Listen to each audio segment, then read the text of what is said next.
warahmatullahi wabarakatuh. Kami dari kelompok 12 dan dari 11 angkatan 2 Kami ingin menjelaskan bagaimana pemerintah mendapatkan uang, Bagaimana pemerintah menggunakannya? dan apa hubungannya dalam akuntansi pemerintah. Sebelum itu kami ingin memperkenalkan nama kami masing-masing. Dimulai dari saya Muhammad Sribuan. saya Rene Lambang. Saya Destinta Naura. Baiklah, mari kita simak video. Pertama tentang bagaimana pemerintah mendapatkan uang. Pemerintah mendapatkan uang melalui beberapa sumber utama. Yang pertama pajak. Ini adalah sumber pendapatan utama meliputi pajak penghasilan dari individu dan perusahaan berdasarkan pendapatan mereka. Selanjutnya pajak pertambahan nilai atau PPN, dikarenakan pada barang dan jasa yang dijual.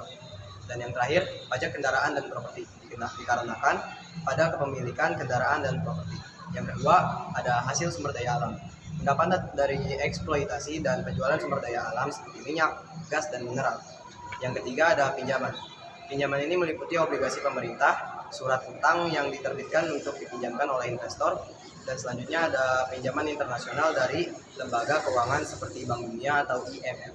Yang keempat ada pendapatan negara bukan pajak atau PNBP, meliputi biaya administrasi, denda, dan hasil dari pengelolaan aset negara.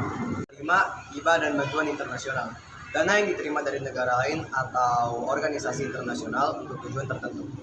Semua sumber ini digunakan untuk membiayai berbagai program dan layanan publik. Kedua yaitu bagaimana pemerintah menggunakan uang tersebut. Yaitu dengan cara satu, pengeluaran untuk layanan publik.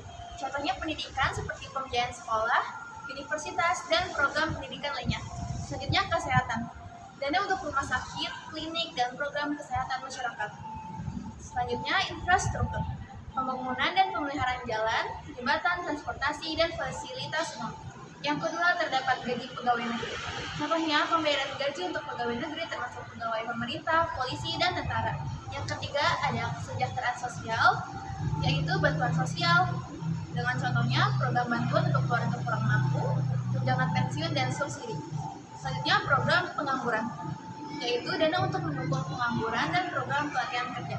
Yang keempat pembayaran utang, bunga dan cicilan utang. Contohnya pembayaran bunga dan pokok utang yang diperoleh melalui obligasi atau pinjaman.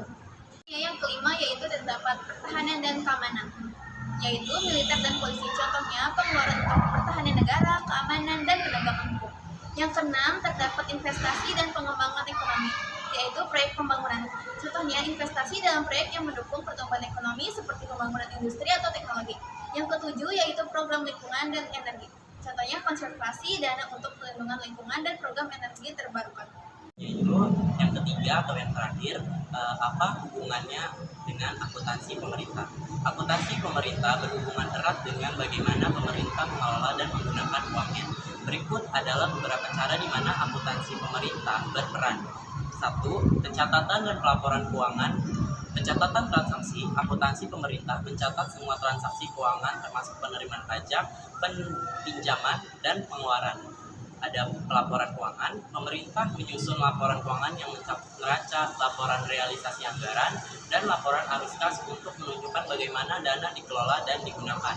Yang kedua, pengelolaan anggaran, perencanaan, dan pengawasan. Akuntansi pemerintah membantu dalam perencanaan anggaran dan memastikan bahwa pengeluaran sesuai dengan anggaran yang disetujui.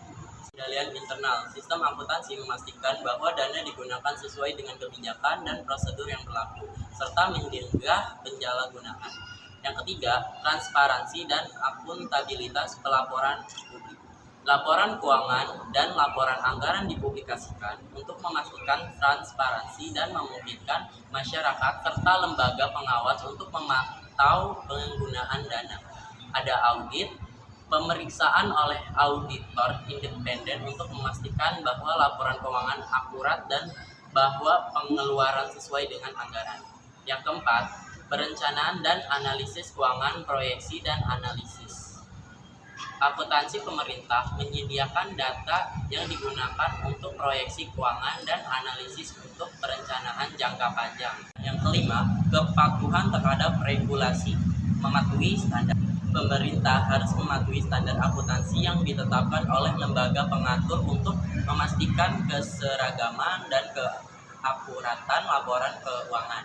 Secara keseluruhan, akuntansi pemerintah memastikan bahwa dana publik dikelola dengan baik, transparan, dan akuntabel, sehingga mendukung efisiensi dan efektivitas dalam pelayanan publik. Sekian, terima kasih. Penjelasan yang kami paparkan, kami berharap kalian dapat mengerti dan memahami. Kurang dan lebihnya mohon maaf. Wassalamualaikum warahmatullahi wabarakatuh. wabarakatuh. Lu gitu doang ah.